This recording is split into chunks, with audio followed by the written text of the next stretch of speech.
Et voilà, ça passe très vite. Bonsoir à toutes. Et je vois Apolline, donc ça va. C'est uniquement féminin ce soir. Ah non, voilà Pascal. Bonsoir à toi Pascal. Heureux que tu sois avec nous.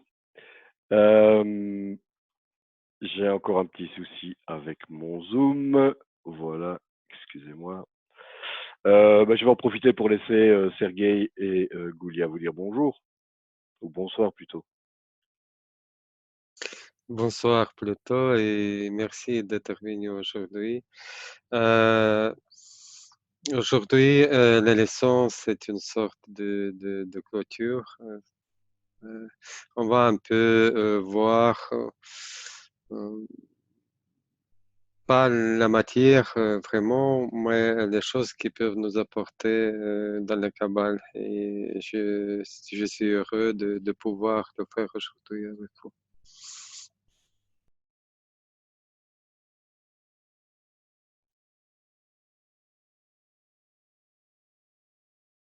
T'as pas entendu Goulia, c'est malheureux.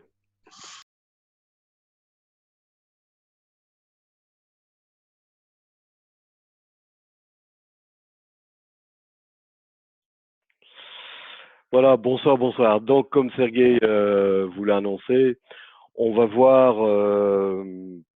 parce que c'est, il y a des réflexions qui se posent quand on commence à étudier la Kabbale, et on voudrait préciser certaines choses. Et préciser que euh, on arrive quand même dans ce monde à retirer des bienfaits de l'étude de la Kabbale. Donc, c'est ce qu'on va aborder ce soir avec vous. Mais avant, on vous avait envoyé des tests où il y avait une question. Et certains d'entre vous, la majorité, même Geneviève qui n'est pas là, ont répondu. Donc, on va aborder d'abord ces tests.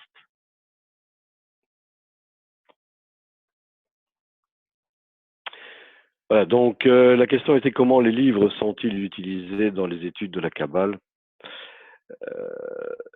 Tout le monde a répondu correctement, c'était les réponses B et C. La réponse A, qui était les livres dans la Kabbale, nous permettent surtout d'accumuler les connaissances des mondes supérieurs. Ce qui n'était pas évidemment la bonne réponse. Les livres de Kabbale, en fait, de Kabbale authentique, sont source de force. On a vu, quand on se met dans certaines dispositions, on peut attirer la lumière qui va nous donner les forces et nous amener la correction. Et ensuite, les livres kabbalistiques nous enseignent les lois des mondes supérieurs. Donc, c'est quelque chose, la Kabbale est dans le ressenti. Et ces lois, on les ressent sur nous, on les appréhende.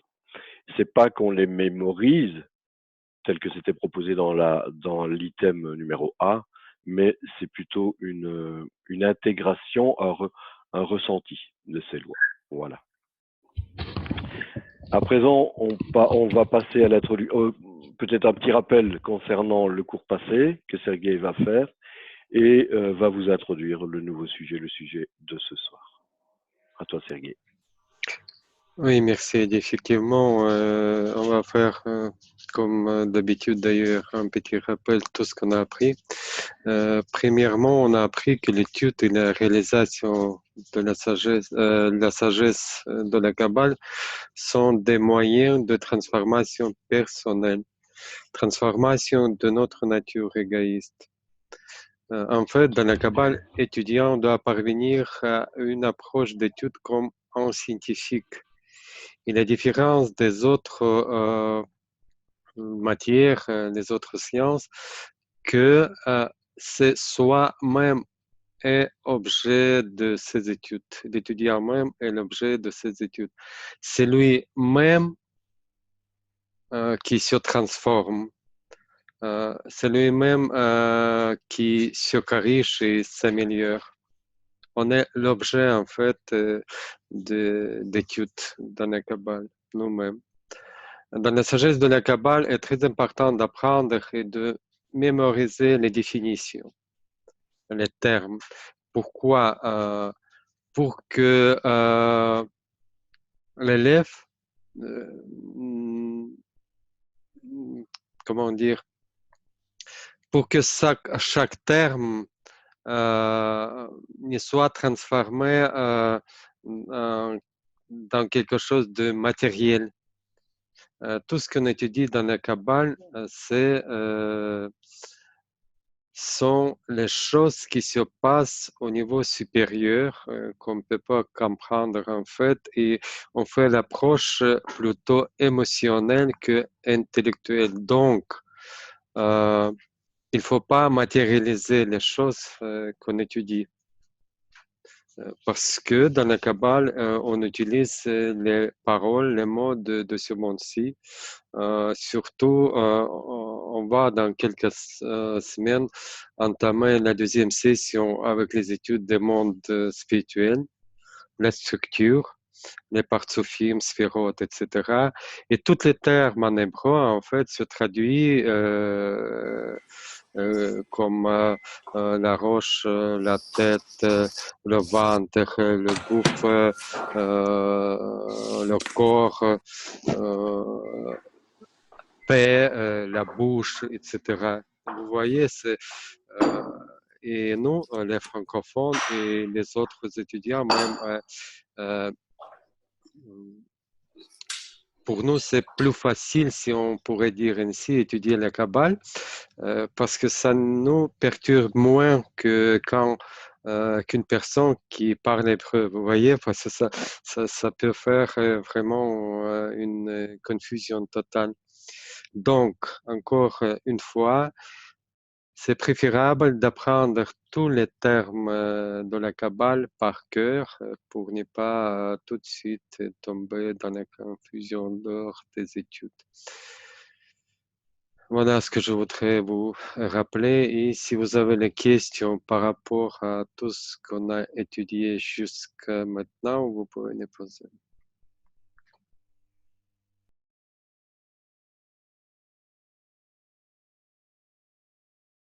Vas-y Bernadette, bonsoir.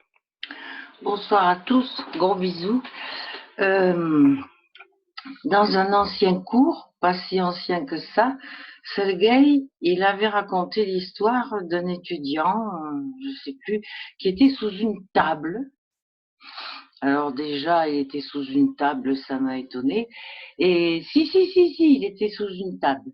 J'avais levé les sourcils très haut d'ailleurs. Bon, enfin, je retrouverai. Hein. Et alors, il avait posé une question, je me rappelle plus bien laquelle. Et il lui avait été répondu quelque chose dans le genre pardon, je ne suis pas allée exactement regarder, mais ça m'a tracassé. Il avait posé une question et on lui avait répondu, je ne sais pas si vous vous souvenez, que le créateur, en fait, il avait créé que le négatif ou truc comme ça. Donc ça m'a questionné. Et est-ce que Sergueï pourrait encore retrouver ça, si j'ai bien compris? Parce que je me suis fait une petite réponse, mais enfin, je ne sais pas si elle est juste. Voilà. Je peux peut-être t'aider, Sergei. Sergei est russe. Et je suppose qu'en russe, et il n'a pas dit sous, il a voulu dire sur, mais avec son U qui est ou, tu as compris sous. Donc c'est déjà ça. Et en plus, on dit en russe, en allemand, en néerlandais, certainement, on est sur la table et on n'est pas à la table comme en français. Donc à présent, je vais laisser Sergei reprendre la fameuse histoire de ce monsieur à qui le rabach a dit le créateur ne t'envoie que des problèmes. Voilà. Allez, vas-y, Sergei. Oui, merci. Effectivement, tu as bien expliqué. Et, d'ailleurs, je suis un peu gêné parce que ça arrive souvent. Parfois, même les définitions que je peux expliquer, ça peut perturber un peu. C'est pas ma langue maternelle, le français, et la matière, il est assez difficile, surtout si on parle de la perception de la réalité, etc. Et je vous demande pardon vraiment si euh, euh, vous ressentez que vous avez mal compris ou vous voulez préciser quelque chose, n'hésitez pas à poser vos questions ou faire des rectifications, etc. On est ouvert à tout. On est d'ailleurs là pour vous, pour que tout soit clair. Par rapport à des problèmes, c'était le mauvais penchant, le terme que j'ai utilisé. C'est une histoire racontée par Ralph Lightman à une fête, apparemment le mariage, si je me souviens bien, un étudiant. Il n'était pas étudiant de Rabach, évidemment, parce que les étudiants de Rabach ne peuvent pas dire telle chose parce qu'ils sont au courant. Il a dit à Bavois, à Rabach, ce qu'il a lu, que le créateur a créé le mauvais penchant. Et Rabach, lui, a aussi répondu à Bavois que et moi, j'ai entendu qu'il n'a créé que cela, le mauvais penchant. Ça concernait, d'ailleurs, je reviens à tout ce que j'ai déjà dit. Il faut toujours voir le contexte dans lequel on parle, toujours le contexte. Dans ce cas-ci, on a parlé du terme il n'y a rien hormis lui. Il n'y a rien hormis lui. Tout ce qui veut dire que tout ce qui se passe dans notre vie, ça vient du Créateur. Même si on le ressent comme des problèmes, comme des malheurs, comme n'importe quoi, peu importe, tout vient du Créateur. C'est sous cet contexte-là que j'ai utilisé cet exemple, cette histoire. Qu'est-ce qu'encore je pense la réponse était complète.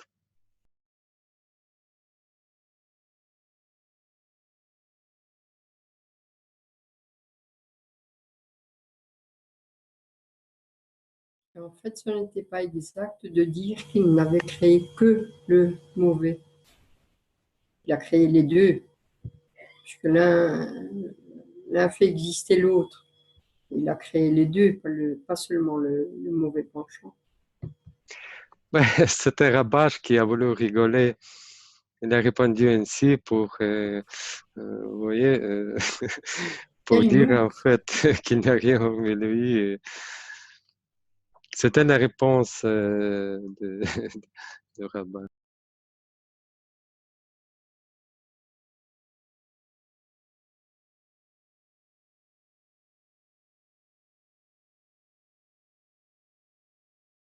Pas Ok, d'autres interrogations sur les cours précédents? Donc, Sergei, vas-y. Tu peux procéder à l'introduction du sujet du jour.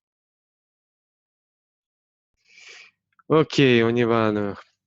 Dans les deux leçons précédentes, nous avons examiné comment la personne expérimente le progrès dans la Kabbale en fonction de son investissement dans l'environnement. On a parlé de trois piliers qui sont les amis, les livres et l'enseignant. Et aujourd'hui, dans cette leçon-ci, nous aborderons un aperçu des avantages qu'une personne reçoit en étudiant la Kabbale. Tout au début, si vous vous souvenez, à la première leçon, on a déjà parlé à ce sujet et aujourd'hui, on va juste approfondir un peu qu'est-ce qui change en fait dans notre vie de quotidienne et voir comment la Kabbale peut changer notre comportement, nos relations dans la vie de quotidien, dans la famille, avec les amis, les collègues.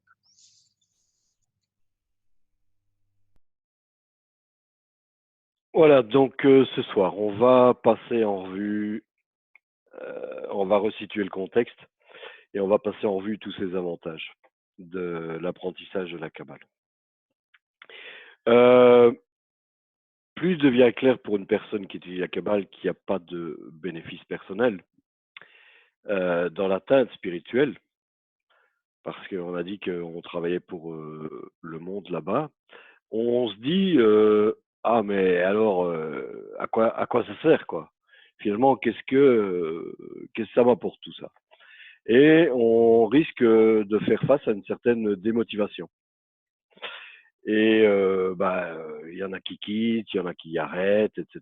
Et pour que cela n'arrive pas, c'est pour ça qu'aujourd'hui on aborde un peu ce sujet des avantages.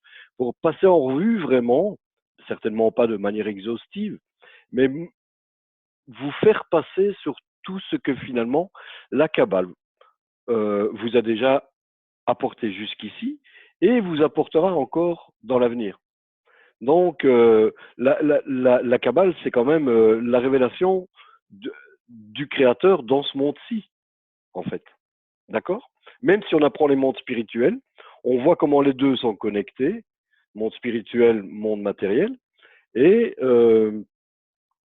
on essaye de se débrouiller avec ça et d'apprendre de plus en plus comment tout ce système, finalement, qui n'en est qu'un, parce qu'on parle souvent de monde spirituel, de monde matériel, et on les divise souvent en deux, d'autant plus qu'il y a une barrière, vous vous souvenez, la fameuse Massar. Mais finalement, tout ça, c'est qu'un seul système. Et il n'y a qu'un seul créateur. Et que ce soit le bien et le mal, etc. Tout est un, finalement. Tout ce que la créature perçoit est un. Donc, finalement, par le fait qu'on va apprendre ce qui est les qualités du créateur, c'est-à-dire la qualité de l'amour et du don, ça va nous apporter quelque chose dans nos relations. Personnellement, pour nous, en tant qu'individus, pour appréhender le monde, et socialement, pour les contacts qu'on a vers l'extérieur. Ça va même au point où la Kabbale va nous permettre de changer les équilibres. On parle même d'équilibre écologique, etc., ou les relations, parce que la Kabbale, en fait, qu'est-ce qu'elle nous apprend? Elle nous apprend à corriger ces relations. Et évidemment, la relation qu'on a avec la nature. Donc, elle nous permet de comprendre d'où viennent les problèmes et d'y apporter une solution dans ce monde-ci. Et voilà, donc c'est un peu la façon que on peut progresser, c'est en étudiant dans cette sagesse. Et Goulia, tu peux nous montrer le slide numéro 2, s'il te plaît?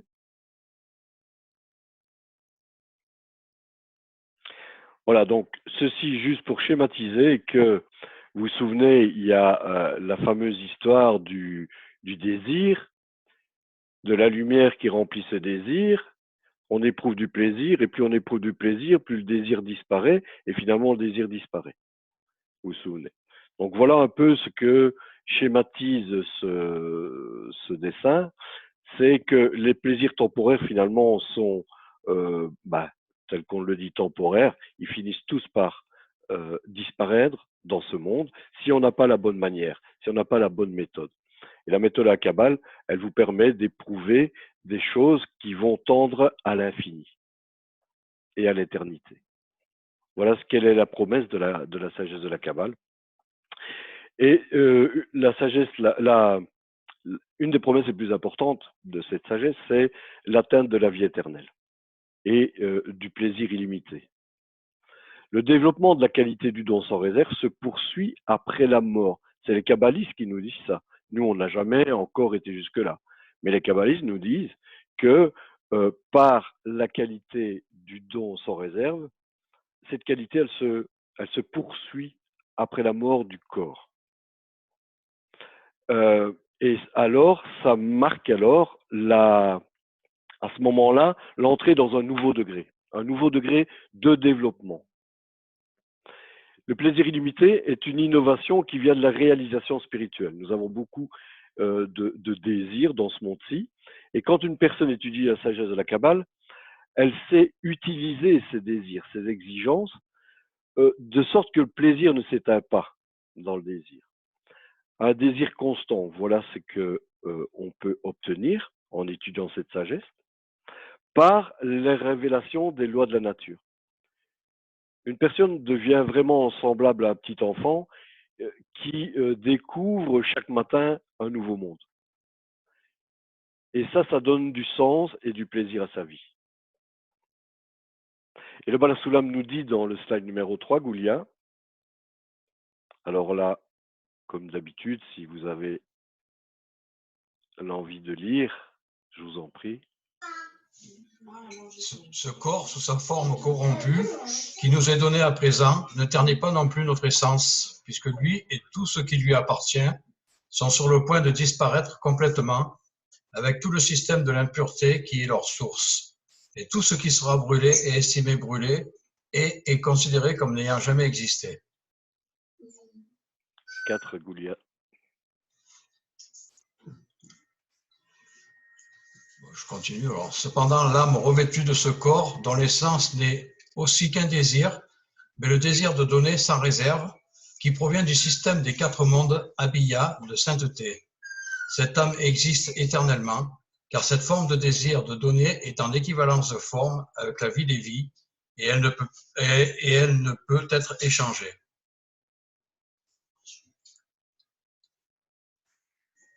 Merci, Goulia. Et merci, Pascal. À toi, Sergueï. Oui, merci Eddie, merci Pascal. En fait, aussi, la Kabbale nous permet de s'identifier et voir où se trouve en fait le libre choix.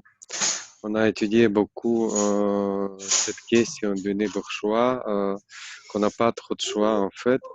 Et la Kabbale nous montre le point où on peut l'utiliser pour changer le processus de notre vie. Et également, on a une sensation claire que c'est inutile de s'engager dans une autre chose. On a parlé que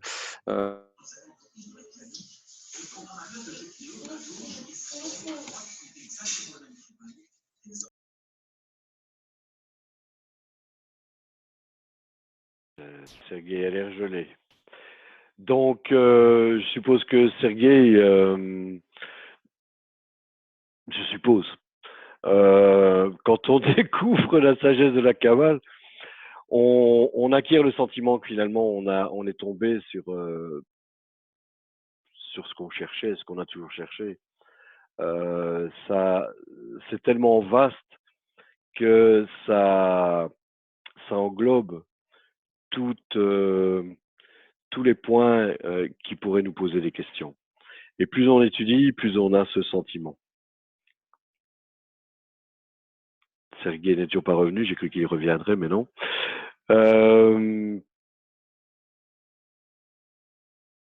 Goulia, tu peux peut-être nous mettre le slide numéro 5. Je pense que Sergueï avait terminé d'aborder son point, qui était en fait d'aborder le libre choix, que la Kabbale vous apporte ce libre choix. Donc voilà, le Zohar, ce qu'il nous dit dans sa portion l'Exode. Ouvre pour moi une ouverture, comme le chat d'une aiguille, et j'ouvrirai pour toi les portes élevées. Voilà, donc on voit ici que le Zohar, bon, il parle du chat d'une aiguille, c'est un passage très étroit, faut y aller, mais une fois qu'on a passé par là, ça ouvre. Ce que j'ai dit, c'est que tous les matins, on est comme des enfants, on peut découvrir un monde nouveau. Les kabbalistes ont tendance à dire que chaque jour, on doit oublier ce qu'on a vu le jour précédent. Et chaque jour, on commence avec une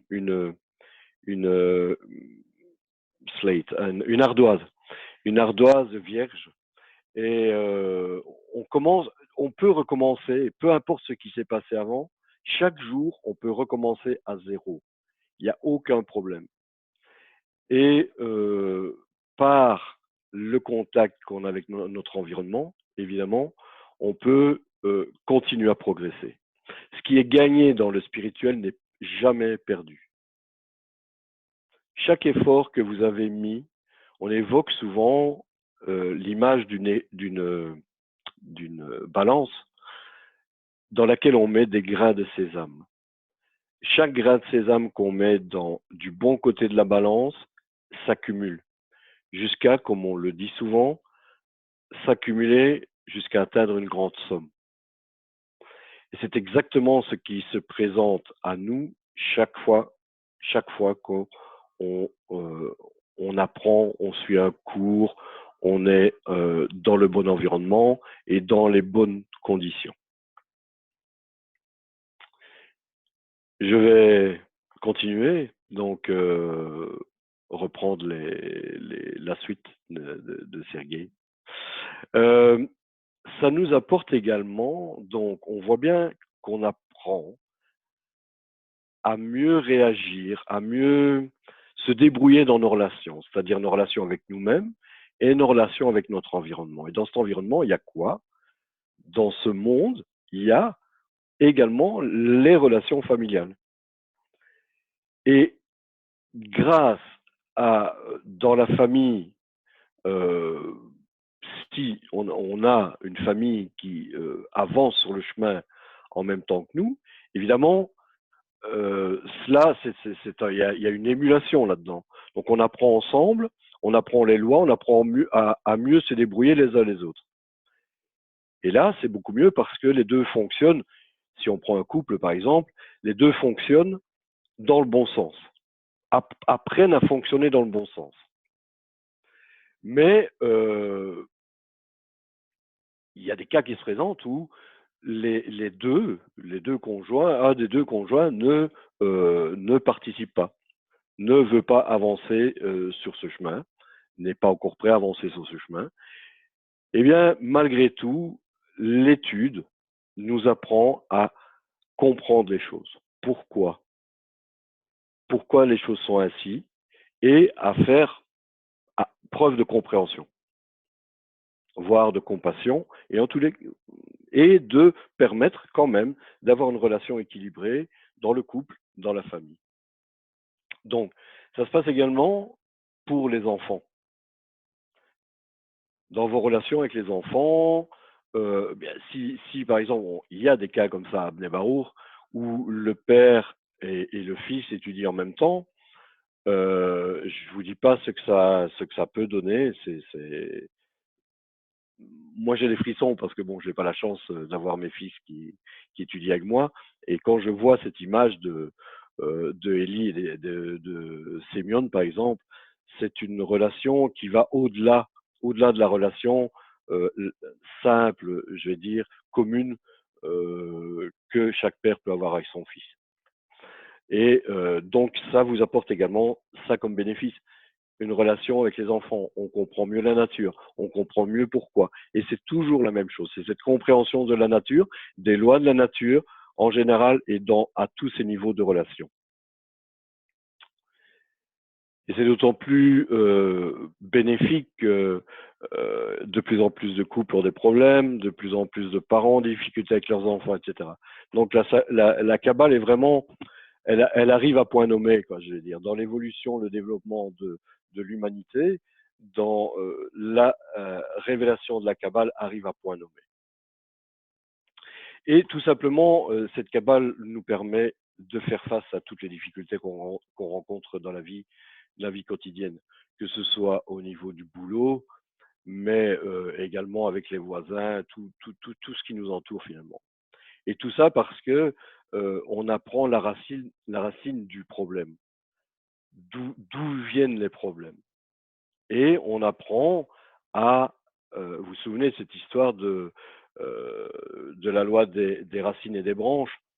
On travaille sur les racines, on apprend les racines, on sait que les branches se comportent de telle façon en fonction des racines, et c'est ce qu'on va voir de façon plus approfondie déjà lors du prochain trimestre. Donc on va découvrir exactement le pourquoi des choses. On a déjà évoqué ça ici dans le cadre du premier semestre. On a touché du bout des doigts. On approfondira ça le trimestre prochain. Voilà. Et alors, évidemment, comme on commence à comprendre les choses, la racine des choses, on se comporte différemment. On va aborder les problèmes du monde différemment, puisque évidemment, on connaît leurs raisons et on connaît également leur but. Et ça, c'est important. Donc, la Kabbale donne un sens à nos vies. Slide numéro 6, Goulia, s'il te plaît.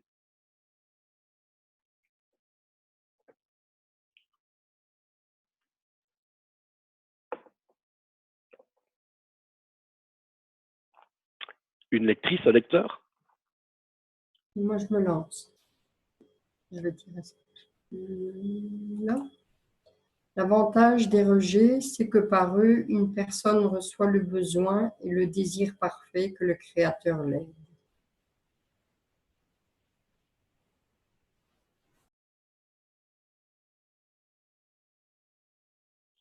Sergei, tu peux prendre le relais. Un peu de souffle parce que j'étais stressé avec l'Internet, désolé. Je ne sais pas à quel moment. On vient de faire on vient de lire le slide 6. L'avantage de rejet, c'est que par eux, une personne reçoit le besoin et le désir parfait, que le Créateur l'aide.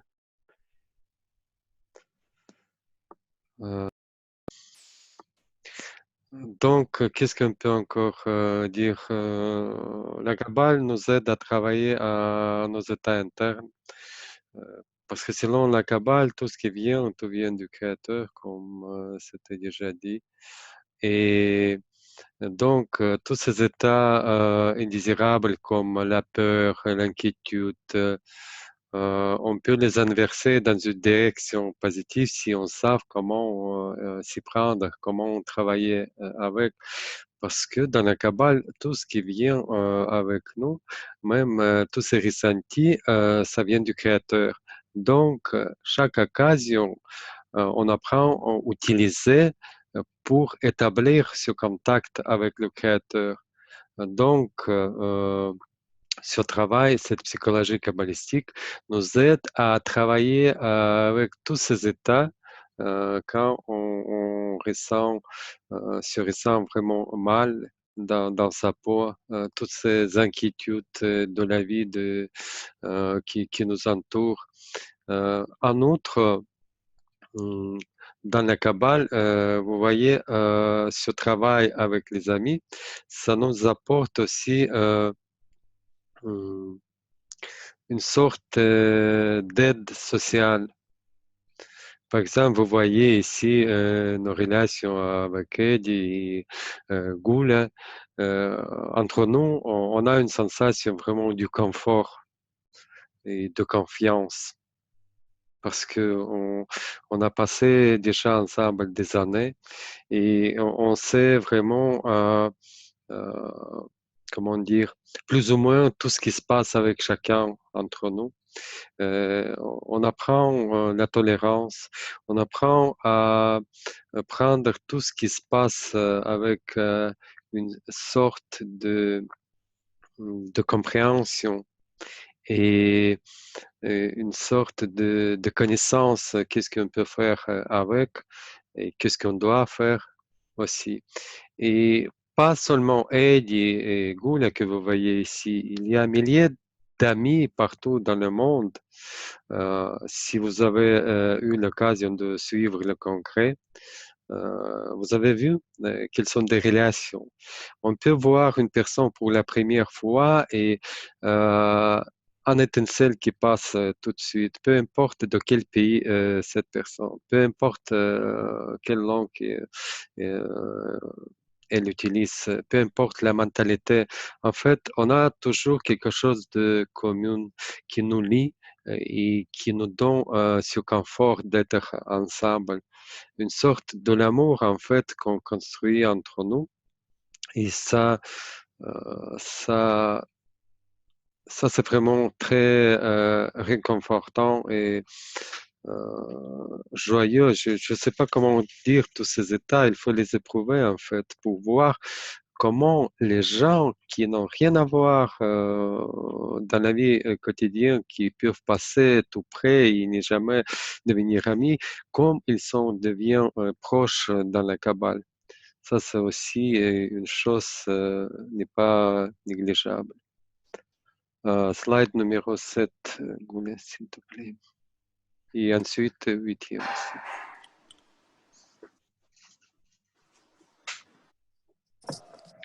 Tout Israël est solidaire de chacun de ses membres. Sanhédrin 27-72. Ceci est pour parler de l'Arvout, la garantie mutuelle, établie quand Israël devint responsable pour chacun de ses membres, parce que la Torah ne leur avait pas été donnée avant qu'il soit demandé à chacun d'entre eux s'ils acceptaient de suivre le commandement, mitzvah, d'aimer les autres avec la pleine mesure exprimée dans les mots « aime ton prochain comme toi-même ». Ceci veut dire que chacun des membres d'Israël doit accepter de prendre soin et de travailler pour chaque membre de la nation et de satisfaire les besoins spécifiques de celui-ci, pas moins que la quantité empreinte en lui de se soucier de ses propres besoins.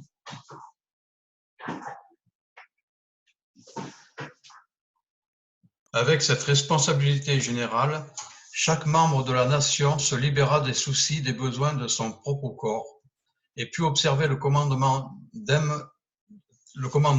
« aime ton prochain comme toi-même » dans toute son ampleur et donner tout ce qu'il y a à tout membre étant dans le besoin, puisqu'il n'a plus à se soucier de l'existence de son propre corps. Car désormais, il sait et est certain que 600 000 loyaux amis sont prêts à subvenir à ses besoins. Merci. Qu'est-ce qu'encore apporte la Kabbale? C'est l'arrêt de toutes ces croyances dans les forces mystiques, l'influence des diseurs, des choses comme on dit en français, du mauvais deuil, des malédictions, des choses surnaturelles, de toutes sortes d'amulettes, de talismans, tout ce qu'on dit mystique. La personne qui étudie la Kabbale, en fait, il s'élève dessus, dessous,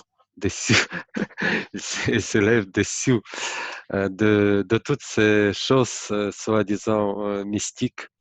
Et en plus, il se libère de cette influence. Vous voyez, les médias qui nous influencent, qui font la pression vraiment. Et la Kabbale nous permet d'être déçus de tout ce qui se passe dans cette vie en tant que une sorte de psychose, on dit, de psychose influencée pour les gens par tous ces crises qui se passent, les guerres, etc. Et ainsi, on apprend à voir tout à travers un prisme réaliste. On a cette approche réaliste de la vie parce qu'on sait très bien que tout ce qui se passe, en fait, ça a son lieu, ça a, comment dire, la logique d'existence. Il n'y a rien qui est en trop dans cette vie ou qui est inutile. Si on voit quelque chose, si on ressent quelque chose, ça sert pour nous ramener vers le but ultime, adhérer au Créateur. Il n'y a rien d'autre. Donc, la vision globale de la vie, la vision globale de notre existence, ça change. Évidemment, c'est un processus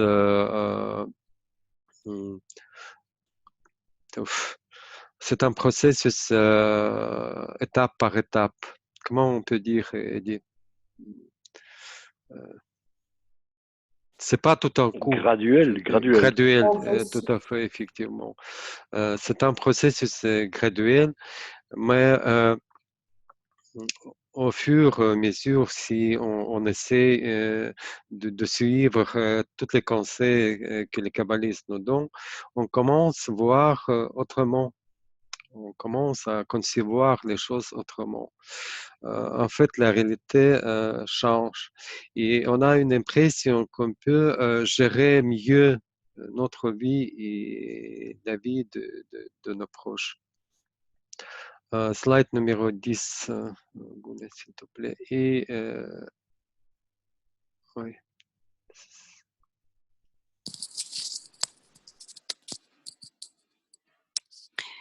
Leviticus 19, 26. Tu ne pratiqueras pas la divination, ni ne feras des prédictions. Exodus 22, 17. Tu ne laisseras point vivre la magicienne. Voilà, donc mystique, sûrement pas, puisque c'est quelque chose de très pratique qu'on va vérifier sur nous. Donc, les choses pratiques, vraiment, c'est également les lois de la nature. Et comme l'a dit Sergueï, la personne devient vraiment beaucoup plus réaliste, beaucoup plus terre à terre. Et ne va pas partir dans toutes sortes de fantasmes, etc. Donc, on vraiment au jour le jour, dans nos relations, dans le bon environnement, on va réellement apprendre ces lois de la nature. Ce qui me fait penser que la semaine prochaine, pas la semaine prochaine, nous sommes absents, Sergueï et moi, mais la semaine après, le prochain cours sera donné sur justement quelque chose qui interprétera les lois de la nature, qui va nous organiser en fonction de ces lois de la nature et vraiment d'une façon très pratique. Et on évoquera ça dans 15 jours. Donc ça va nous rendre la vie beaucoup plus facile. On va apprendre comment fonctionne la nature. Le slide numéro 11, s'il te plaît, Goulia.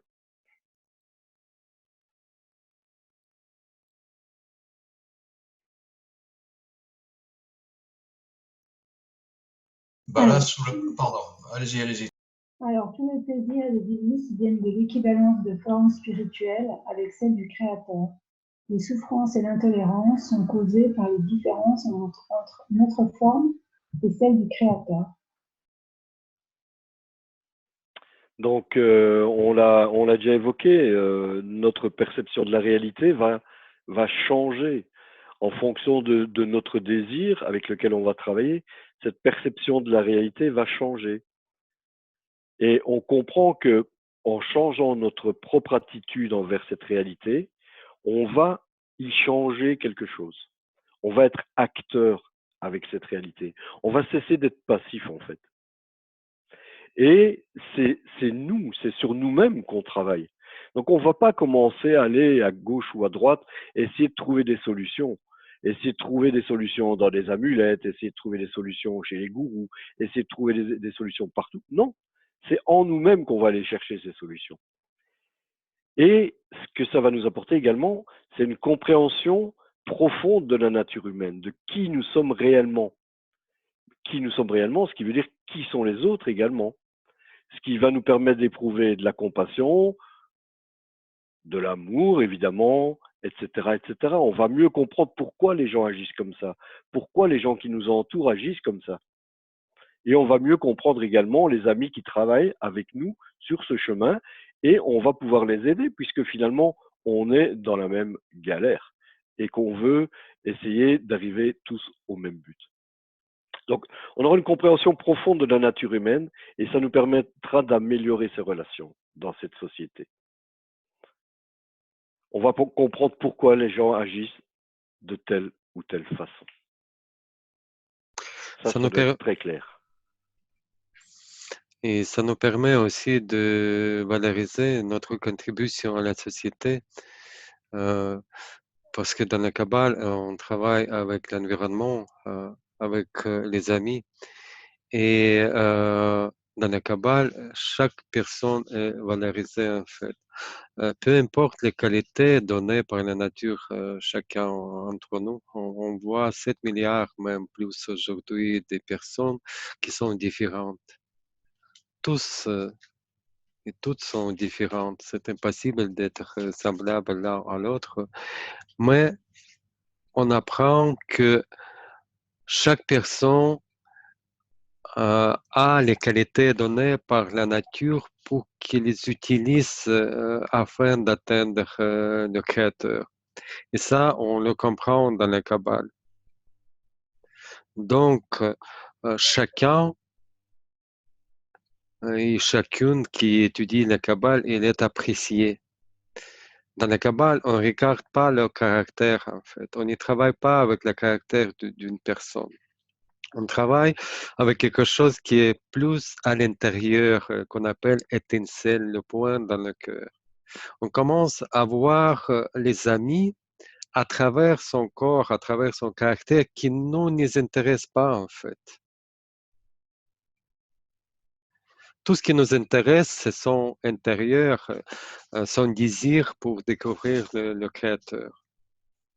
Donc, c'est ainsi qu'on atteint à égalité. Parce que dans la nature même, dans notre société, on ne peut pas atteindre l'égalité en telle qu'elle, parce qu'on est différent. On ne peut pas exiger d'une personne la même chose qu'on appelle l'égalité, parce qu'on est différent. Si une personne sait faire trop vite et beaucoup, l'autre personne, par sa nature, ne peut pas travailler vite et faire beaucoup. Il met beaucoup plus d'efforts, il dépense beaucoup plus d'énergie qu'une autre personne et on ne peut pas exiger la même chose de chacun. Donc, on ne peut pas être égal. Tandis que dans la Kabbale, on découvre la vraie égalité, l'égalité envers le but, l'égalité spirituelle. Slide numéro 12, s'il te plaît.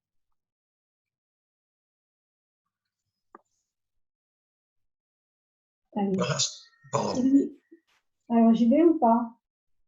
Alors, celui qui s'efforce de choisir continuellement un meilleur environnement mérite louange et récompense. Mais ici aussi, non pas à cause de ses bonnes pensées et de ses bonnes actions qui lui sont venues sans qu'il les choisisse, mais parce qu'il s'est efforcé de s'entourer d'un bon environnement qui lui amène ses bonnes pensées, ses bonnes actions.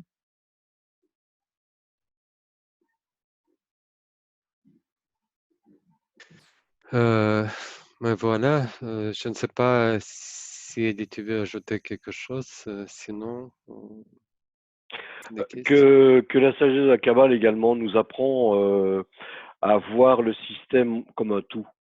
Donc, elle nous apprend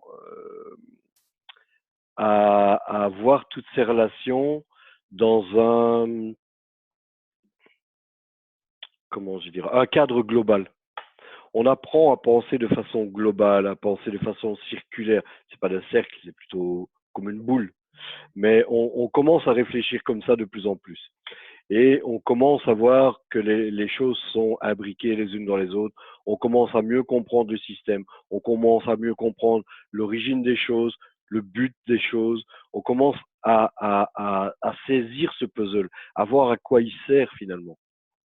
Et comme Sergueï disait tout à l'heure, on est finalement tous différents et c'est valorisé au sein de nos études, cette différence. Et c'est là qu'on est, je vais dire, égaux, c'est dans le fait qu'on est différents. Et c'est pas des mots en l'air, c'est réellement par nos différences qu'on est égaux à partir du moment où on prend conscience de ces différences. Donc on apprend vraiment à connaître tout dans les moindres détails et à savoir comment ces systèmes fonctionnent. Et cette étude des 10 séphirotes, le fameux TESS, est littéralement, parce que ce qu'on va aborder prochainement, ce sera encore très global, mais tous les jours, pour l'instant, on est en train de reprendre TESS, l'étude de TESS, ça va dans des détails, donc on revoit les mêmes choses qu'on va voir bientôt entre nous, mais ça rentre dans des détails, dans des profondeurs, et il y a énormément de vocabulaire à retenir, etc. C'est pour ça qu'on va passer sur ces études très bientôt, pour vraiment déjà aborder. Donc on avait vu ça, comment on aborde les choses en Kabbale. On va partir d'un système général et on va rentrer de plus en plus dedans pour arriver dans le détail, et du détail, on va repasser par la généralité. Donc voilà un peu dans cette conscience globale ce dont il s'agit lorsque on aborde les études de la Kabbale. Il y a un slide numéro 13 du Bala Sulam, Oulia. Et ce sera le dernier slide que je vous demanderai de lire pour aujourd'hui.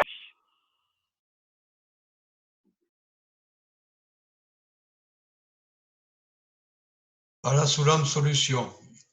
Il y a en cela une force positive, c'est-à-dire constructive, et une force négative, c'est-à-dire négative et destructrice.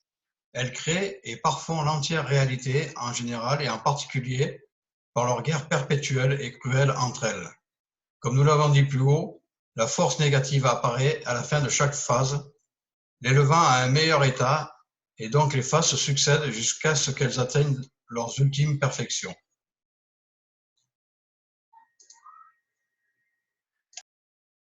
Voilà, ce qui nous amène tout doucement vraiment à aborder le prochain trimestre. Voilà. C'est terminé pour aujourd'hui. Alors si vous avez des questions sur ce qu'on vient de voir et peut-être encore sur autre chose, allez-y, je vous en prie. Bernadette.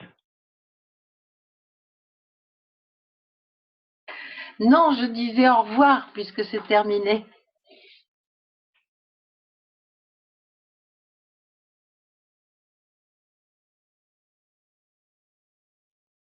Pas de questions?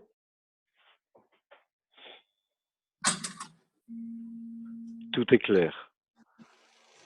C'est-à-dire qu'on en a plein des questions dans la tête, mais quand on arrive au moment... dejo las cositas.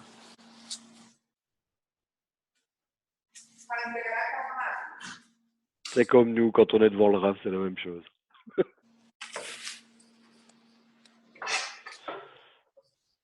Je me posais une petite question, enfin, une petite question, je pense que je suis pas le seul dans ce cas-là. Dans le ressenti par rapport à aimer son prochain, son entourage, etc., intérieurement, c'est parfait.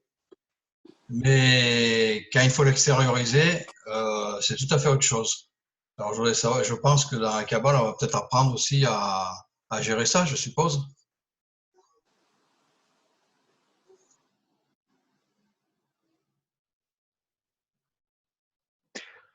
Je vois que c'est moi de répondre. Ça dépend de la personne, en fait, Pascal. Il y a des gens qui s'ouvrent vite et facilement, qui aillent tout de suite en contact avec les autres, qui s'embrassent, dansent lors des congrès. Il y a les autres qui sont plus réservés, enfermés. Ça dépend des gens, en fait.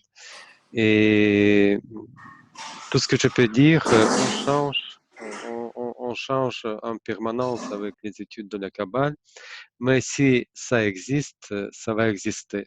Ça va exister parce que c'est bien cela sur quoi une personne doit travailler.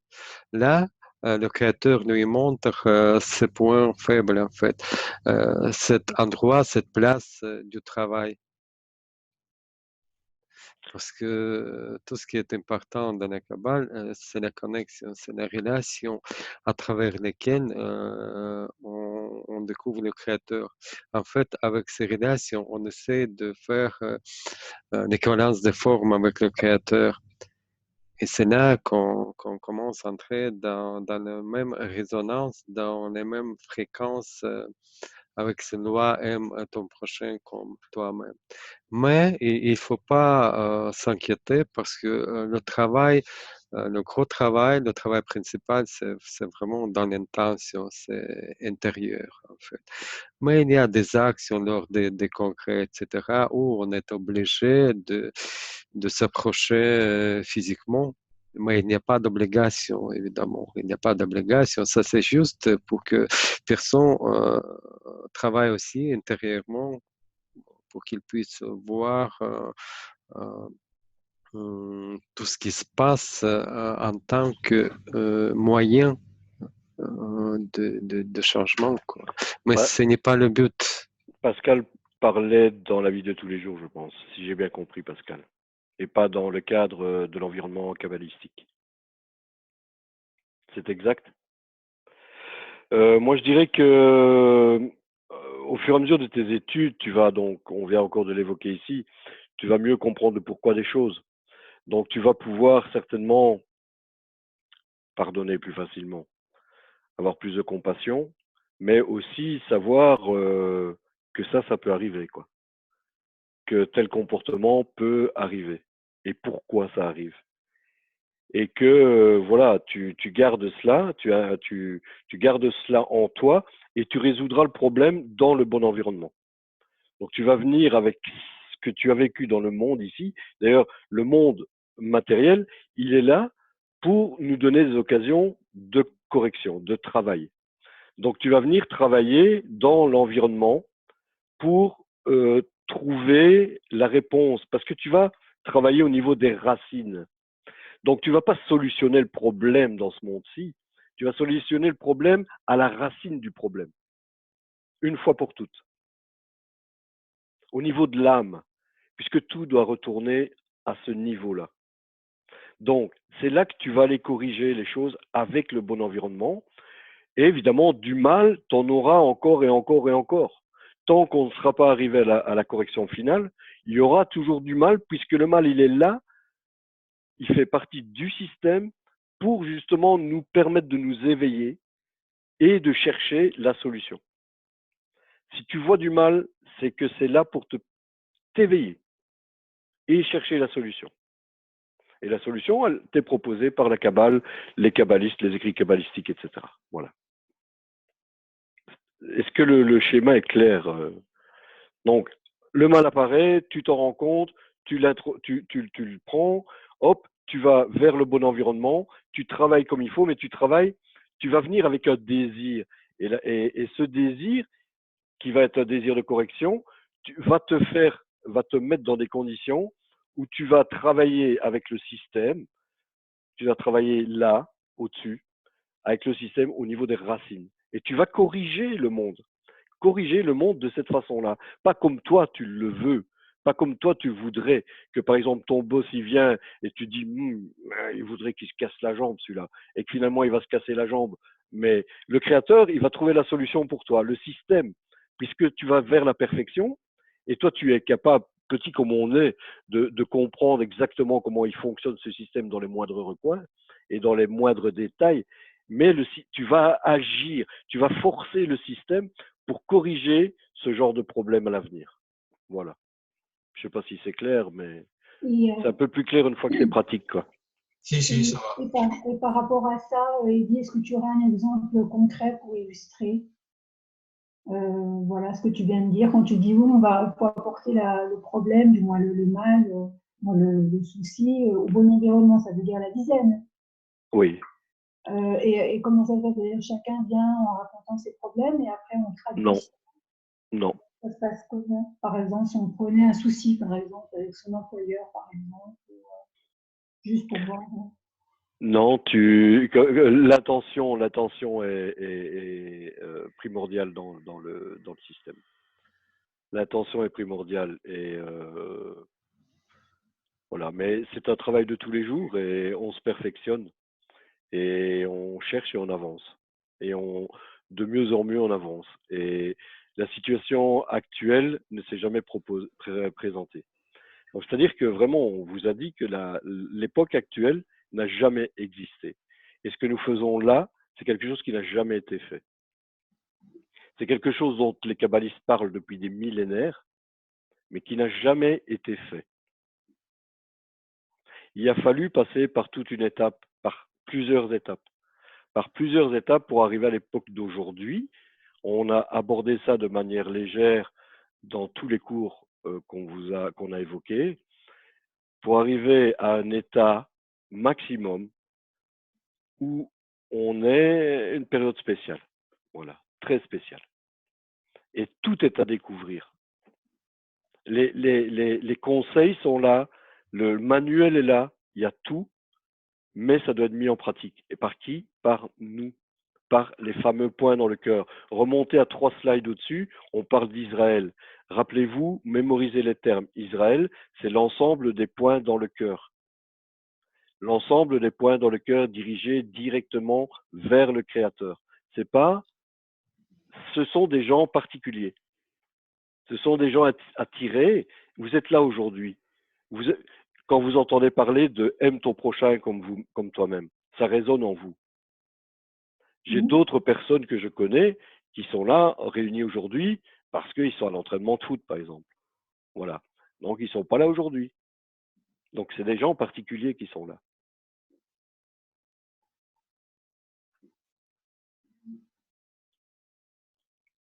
D'accord, Pauline? Oui, oui, mais bon, ma question était peut-être un peu trop technique, mais parce que j'ai du mal à imaginer comment ça se passe dans un groupe, mais c'est normal, je ne l'ai jamais fait. Tu auras la réponse par toi-même, en la vivant. Oui. C'est toi qui vas révéler, c'est toi qui vas trouver la réponse. Tu vas la pratiquer, cette réponse. Tu vas la découvrir comme le fameux laboratoire, comme en physique. Tu as vu au cours de chimie, par exemple, que, je sais pas moi, j'ai jamais été très fort en chimie, mais je sais même plus les termes, mais que tel composant plus tel composant va te donner plus tel composant, plus du gaz. Eh bien, c'est ce que tu vas faire.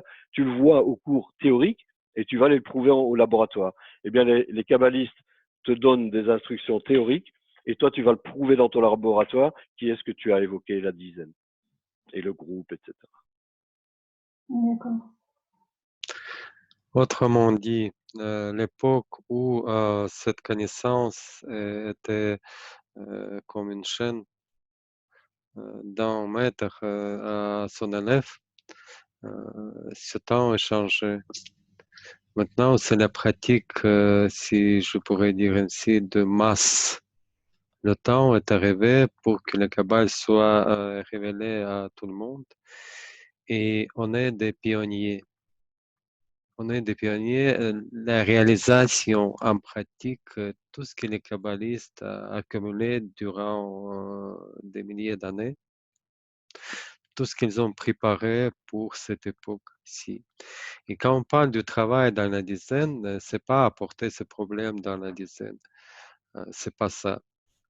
C'est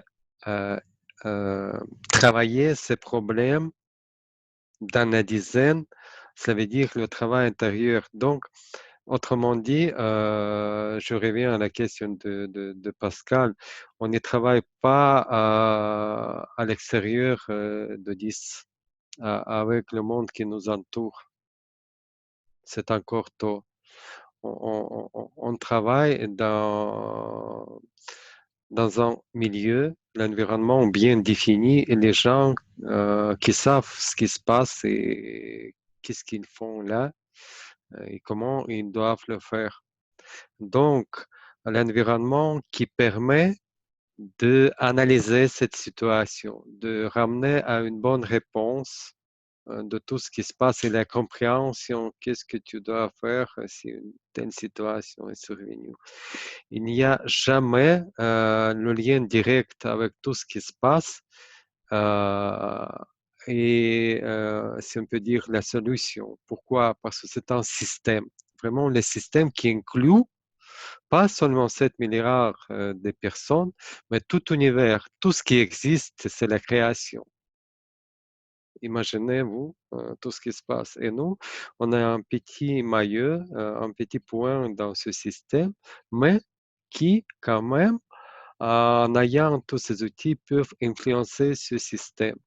Et c'est ça ce qu'on fait dans la dizaine. On influence ce système par, comme c'était déjà dit, et on a lu ici des extraits de Bala Sulam, par équivalence des formes avec la nature, avec le Créateur, comme vous voulez, on peut dire différemment. On entre en équivalence avec cette respiration dans la nature de l'univers, tout ce qu'on fait dans la dizaine. Mais on n'y résout pas un événement concret désagréable dans la dizaine. Non, on travaille vers la direction du but en utilisant tout ce qui se passe en tant que moyen. Et comme dit Eddie, on n'a pas et on ne peut pas donner des réponses toutes prêtes parce que chaque personne expérimente sur soi-même. Et on a parlé aussi de nos différences. Et chaque personne a sa propre perception selon son racine d'âme.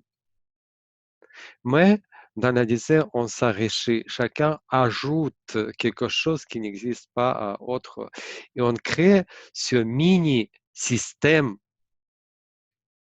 de cette structure qui existe, de cette nature. On crée un mini-système dans lequel on on entre dans cette résonance avec le système global. Je ne sais pas si j'ai essayé de dire un peu autrement que dit, si ce soit un peu plus clair. Est-ce que le travail consiste à comprendre le pourquoi des choses pour qu'elles puissent changer? Je ne comprends pas trop. On ne va pas changer les autres. On se change soi-même. C'est pas le but de changer les autres. On ne peut pas les changer. On change soi-même avec un seul but. Le but global, c'est adhérer au Créateur. C'est le but global. Mais il y a des objectifs vers ce but. Mais l'objectif, c'est toujours se construire sur le travail sur soi-même. Mais le but global, c'est pas changer le monde, c'est adhérer au Créateur.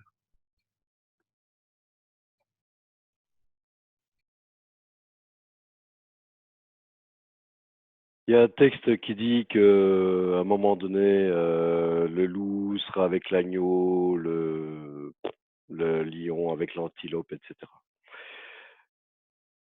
Tu vas changer la nature, tu vas changer tout cela, mais tu vas changer dans les racines. Tout ce que tu vois aujourd'hui, c'est la conséquence de ce qu'il y a là au-dessus. Et ce que tu vas faire, c'est travailler là au-dessus. Et chacun est différent. Et cette nature, elle nous a produit pour qu'on lui serve finalement quelque part. Souvenez, nature égale créateur. Bala Soula m'a dit, maintenant on n'en parle plus, créateur c'est nature. Elle nous a créé à dessein, cette nature. On a les composantes que nous avons, tous nos gènes, tous nos gènes même intellectuels, nos gènes spirituels, tout cela, toute cette information qu'on représente dans l'occurrence qui se présente aujourd'hui, dans ce qu'on est aujourd'hui à l'instant T, tout cela a pour but la correction. Et que on a chacun une tâche de corriger ce système qui nous a produit pour qu'on le corrige. Mais en attendant, qu'est-ce qu'on obtiendra? Notre indépendance. Souvenez-vous, c'est pas que pour lui, c'est pour que nous on prenne plaisir et qu'on obtienne l'indépendance, mais qu'on soit égal à lui. Tout ce système. Voilà ce qu'il veut de nous. Et le jour où on comprend cela, on commence à bien saisir les choses. À quoi tout sert? À quoi tout sert ce mal, par exemple? Arriver à le justifier. On arrive à justifier chaque action, on commence à de mieux en mieux comprendre comment tout fonctionne. C'est comme le petit enfant qui grandit et par ses études commence à savoir comment un moteur de voiture fonctionne. Et après, il va inventer lui-même ses moteurs de voiture. Et chaque matin, je vous l'ai dit, on vient avec une ardoise blanche parce que on a devant nous, comme l'a dit Sergueï, on est des pionniers. Donc le boulot qui est devant nous, il est énorme. On est dans une période bénie. Peut-être il y a plein comment je veux dire, de discours apocalyptiques, etc., à gauche, à droite, des gens comme ça. Mais vous allez réellement, vous n'allez pas fantasmer, hein, vous allez vous le prouver au jour le jour. Vous allez vous le prouver au jour le jour dans votre travail. Dans votre laboratoire, dans le laboratoire. Mais pour ça, il faut des bases, ce qu'on vous propose, des bases graduelles. Donc, on va partir du général, aller de plus en plus vers le particulier, vers le détail. C'est ce qu'on, nous, avec Sergueï Goulia, on va vous proposer. Et ensuite, vous pourrez évidemment arriver dans quelque chose de plus général et là, participe à tout cela. Voilà. Un peu de patience et voilà, tout. Ça sert à rien d'essayer de brûler les étapes, je pense. Et il faut avancer tout doucement, avec confiance, avec joie et vraiment avec beaucoup de bonheur d'être sur ce chemin et avec les amis qui nous entourent et qui sont là tous les mercredis. Voilà. D'autres questions? Anaïs. En fait, c'est élever notre état de conscience. Et au sein du groupe, ça permet encore plus de prendre conscience de soi-même. Parce que là, la plupart des gens du monde est endormi, en fait. Alors qu'on a des capacités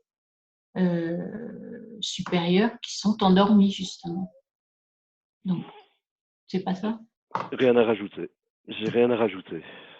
On pourra en parler pendant des heures, mais je pense que tu as tout compris, tu as tout saisi, quoi. Même c'est pas augmenter ou faire le plus, c'est le seul moyen. Individuellement, on reste toujours dans notre perception égoïste. C'est inévitable à tout ce qui se passe actuellement avec tout le monde. Et c'est seulement dans notre travail de 10 qu'on commence à réaliser, comme tu dis, réaliser et avoir plus de conscience. Parce qu'on découvre cette structure spirituelle dans le 10. On travaille au-dessus de notre désir, en fait, égoïste qui, qui, qui est notre nature, en fait.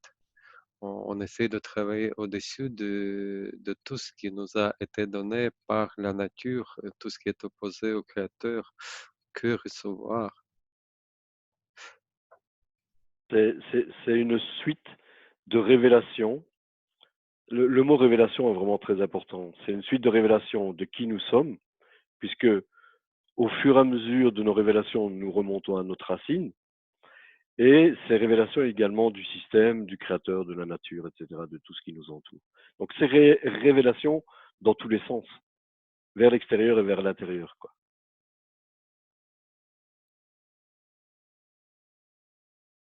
Et révélation, évidemment, ça fait penser à la lumière. Hein.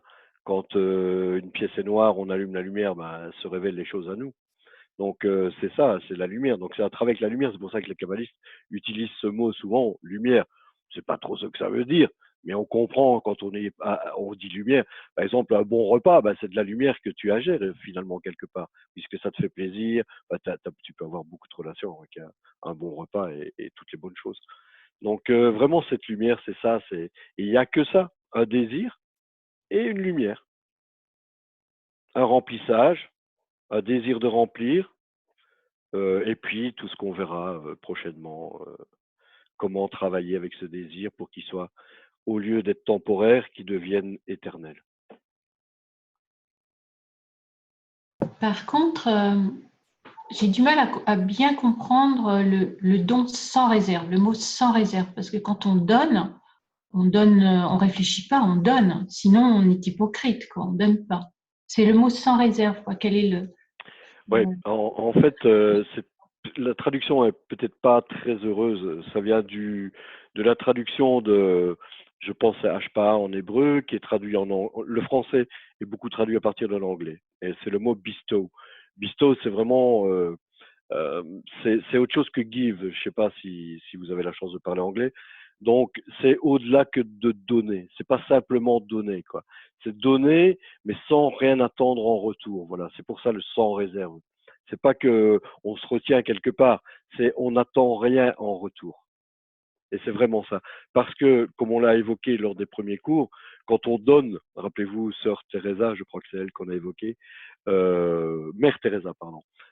Elle était sœur aussi. Et elle donnait, mais avec derrière toujours le plaisir de se faire plaisir quelque part, parce qu'elle aimait ça, elle est altruiste. En fait, quand on donne, C'est quelqu'un qui n'a pas envie de donner et qui donne, quoi. Mais sans la contrainte, parce qu'il l'a décidé lui-même, parce qu'il est indépendant. Il n'a pas envie de donner, mais il donne, mais il le décide de façon indépendante. Voilà. C'est un peu ça la notion de don sans réserve. Et c'est très important. Il y a beaucoup de. Ce mot est très, très utilisé dans le prochain trimestre. Pardon. Mais attention, il ne faut pas utiliser cela dans la vie matérielle. Sortir et faire toutes ces réflexions et les réaliser en pratique. C'est quand même, il faut souligner, il ne faut pas se forcer de donner si on n'a pas envie, etc., et de faire dans la rue. Il s'agit ici purement du travail intérieur. L'intention, d'accord. Et la pensée l'action est toujours déterminée par la pensée préliminaire. Donc avec l'intention, si l'intention est là, ça suffit, quoi. Mais si l'acte est là, c'est encore mieux, évidemment. Mais l'intention suffit. Et est-ce que ça. Et il y a des fois, il y a des situations où on n'a plus du tout de désir. Donc, quand on n'a plus de désir, qu'est-ce qui se passe? Tout capote? Ça s'appelle un état Chafet Reset. En anglais, Delighted in Mercy, quelque chose comme ça. Donc, Chafet Reset, il n'y a pas de traduction en français. On traduit littéralement toujours par Chafet Reset. C'est un état particulier où on dit toujours on est dans les bois et on n'a même pas besoin de chemise, quoi. Ou on n'a qu'une chemise. Je ne me rappelle pas exactement les termes souvent qui sont. On traduit toujours par Chafet Reset, mais c'est ça, c'est que c'est un état où c'est un état obligatoire. On verra ça très bientôt.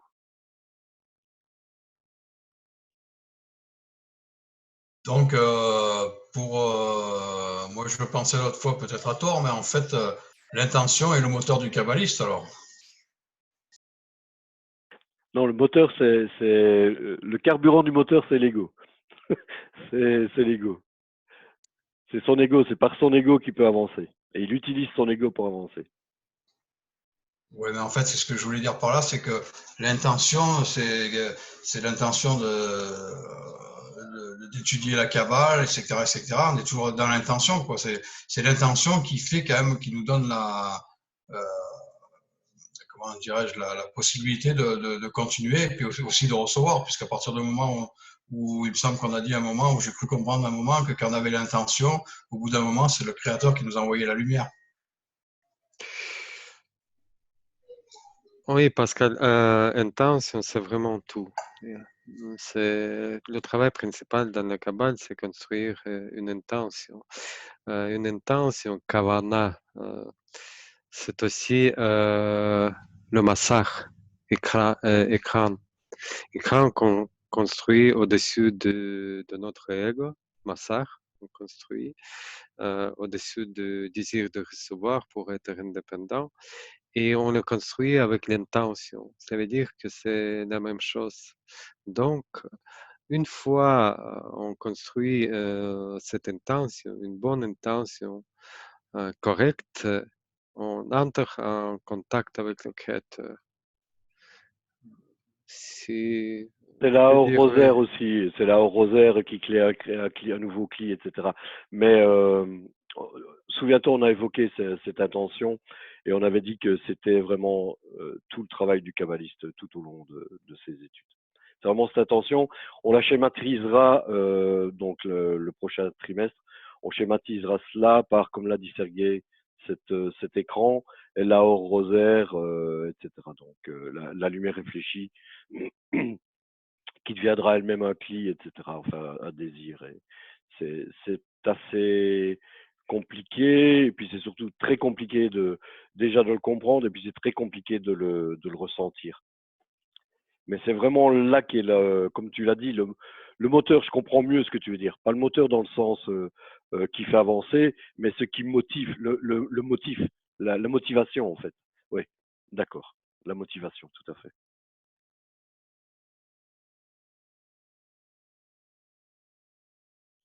Ce qu'on recherche, voilà, c'est plus précis encore. Ce qu'on recherche vraiment, c'est cette attention.